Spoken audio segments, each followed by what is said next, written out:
Hi everyone, welcome to the next video in the 30 Days of Flowers series. We have this really interesting one to look at today, and I had a few ideas with regards to background. I'm actually going to do the background first. Now I have this distress ink, and I have this little stampy thing that came with it, which I was gifted this by a lovely lady, and I thought we would just try it on here. Now you get your ink pad like this. Now I thought I would just do some dots around the plant. Hang on, I'm just going to brush it because there's a few bits of pencil dust. Dab this in the ink and then just do some dots around the plant, around the flower. Now they aren't all the same darkness, if that word makes sense, and I think that's okay. I think that might look more interesting if they're not all really dark.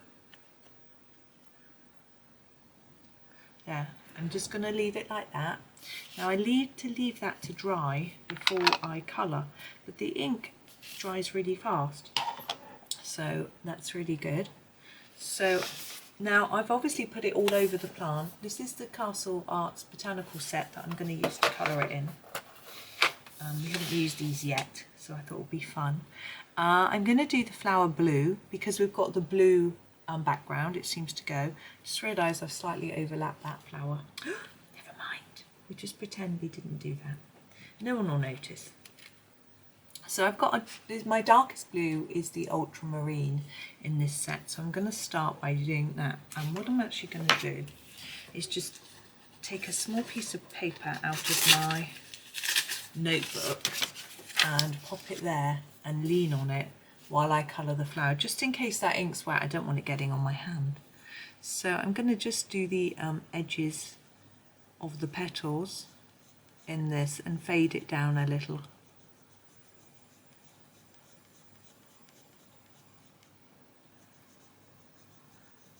Now obviously we've put blue on top of the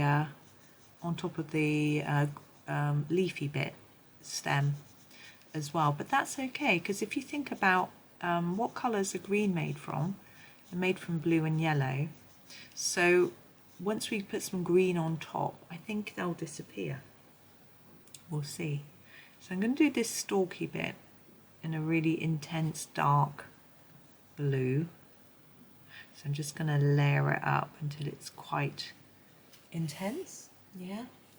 And now I'm going to take my lighter blue. There are two blues in this set. This is the Cerulean Blue Light. It does need sharpening. So I'm going to mix it in, and I think this will take us to a colour that sort of works quite well with the background. I'm going to slightly overlap here and then take the colour down to the tip. And these two blues are quite different, but I think it works once they're put together. But there's only the two blues in the Botanical set. I do like the range of colours in the Botanical set. You get 1, 2, 3, 4, you get 6 greens, which is nice. And there's only 24, I think. Must be. So that's good. You get quite a few browns as well, when you can mix brown with green to give you other shades of green, so that's quite useful.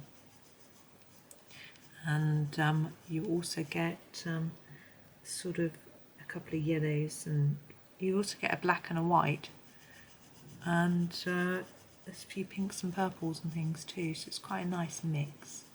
But it depends what you're colouring really. It is better value for money to buy the larger sets, and then you just get, if you buy the 120 you've just got all of them.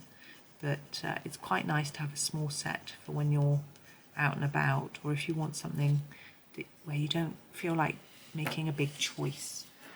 So I just take that away so you can have a look and see how that sits with the background. But we're going to do the green. Now I think if we do a bluey green, it'll just work in with the blue. So I'm going to do 2 shades. I'm going to start with the What have we got here? Yeah, we've got a Viridian, which is actually in a lot of the Castle Art sets, and it's quite a dark bluey green colour. So we're going to use that for the bits that I want to be darker. So I want this top here to be darker and this bottom, just for fun. We usually only do one bit darker, so I do both on this. There we go. A little bit here. Now with this stem, I'm going to just make the edges of all of these bits darker. It's a really interesting stem, isn't it? It looks almost like it's got sort of pine needles on it. So I'm just doing them all the same, really. Now I'm leaning on this paper, and some people do that all the time. I find it a little bit annoying, to be honest. If you've done a pastel background, it's a very sensible idea, unless you use some fixative, but sometimes I find I don't put the fixative on evenly enough, and so some areas are still a bit smudgy. And also good if you use a smudgy pencil, or if it's on a smudgy paper. If you've got a paper that's quite smooth, then the pencils smudge more easily, and if you're using a soft pencil, you know, like a Prismacolor, something like that, they can smudge. So sometimes just leaning on a piece of paper helps you not smudge it with your hand. Also, of course, your hand might be a little bit greasy, a little bit damp, maybe something like that, or even dirty, so it can protect your page. So I think some people like to just always lean on something just to keep their page protected, but it's up to you. As I say, I tend to not do it very much, but I'm just not sure how long this ink takes to dry. Of course, you need to be careful. If you're leaning on it and then you pull your hand down, I'll do it here, like that, then you're still smudging it. You're just smudging it with a piece of paper instead of with your hand. So you need to be a little bit careful. It's also very good for going over glitter pen, because glitter pen can be messy. Okay, I'm just going to sharpen my next pencil, and I will show you what it is. It's very blunt. There we go. This is the Phthalo Green Light. I think it might be a little bit pale. I think maybe the a slightly darker Phthalo Green shade might be slightly better, but I'm just going to start up here. It just makes more logical sense in my head. But it's what I've got in the set. So you see I'm leaving a light area in the middle of these. I think it just looks fun.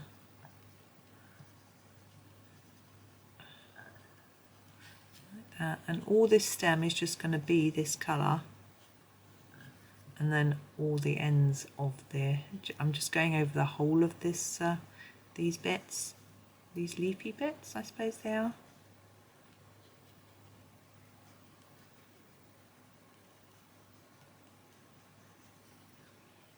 Now if you have different colours of distress ink, I've only got this one colour, then you can sort of try different things. Do be careful. I have found that if you take up too much ink on your pad and press too hard, it can show through the page. So be careful, but I'm hoping this won't. But test it in your book. It would all depend on your book. Johanna's books have really thick pages, so that's really nice, but some books don't.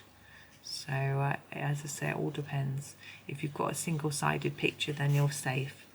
But if it's in a book, always put a piece of paper behind, which I've got on mine. So even if it's single-sided, because it might bleed right through to the drawing underneath. So just be careful.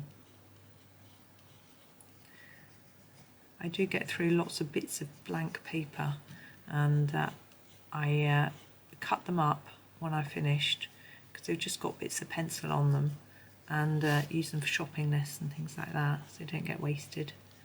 But my husband's made me some laminates to use, so they're reusable, but I do have to make sure I wipe them off in between, because they get a layer of pencil on them. I went really out of the lines there, didn't I?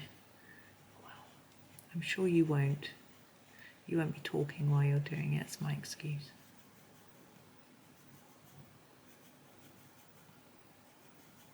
Right. There we go. There's our flower done. Let's move that out of the way so you can have a proper look. See what you think. It's quite, you could use it to make a sort of bokeh style background. I think that's what they call it. And it's quite a cheats way of doing it because it's really quick and easy. But obviously you have to think about what colours you're doing on top or around it just to sort of make it work. If you had already coloured it and you wanted to do that, it would sit on top of what you coloured, especially if you've done pale colours. So, you know, it's an interesting option, and I'm still playing with it, and I'm really fond of it and having fun with it, but just learning as I go. So there we go. So have a lovely day. Thank you so much for watching, and do click like, subscribe, leave me a little comment if you want to. It always makes me smile. So thank you so much, and happy colouring.